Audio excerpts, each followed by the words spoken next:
ప్రెగ్నెన్సీలో నాకు gastritis problem ఎక్కువగా ఉంది. దానివల్ల బేబీకి ఏమన్నా ఇబ్బంది అవుతుందా అనేది చెప్పి చాలామందికి ఉన్న భయం.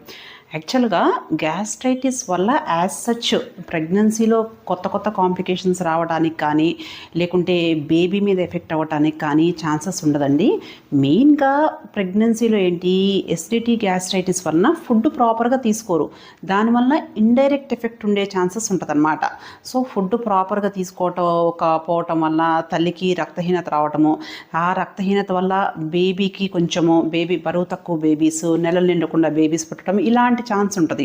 కాబట్టి మీకు ప్రెగ్నెన్సీలో వామిటింగ్స్, గ్యాస్ ట్రబుల్ ఉంటే దానికి తగ్గట్టు ఆహారంలో మార్పులు చేసుకుంటూ fibre food and protein food ఎక్కువగా తీసుకుంటూ ఉంటే మీరు ఫుడ్ తక్కువ తీసుకోవటం వల్ల రక్తహీనత సమస్య అనేది రాకుండా ఉంటుంది. సో దానివల్ల కొత్త కాంప్లికేషన్స్ రాకుండా ఉంటాయి.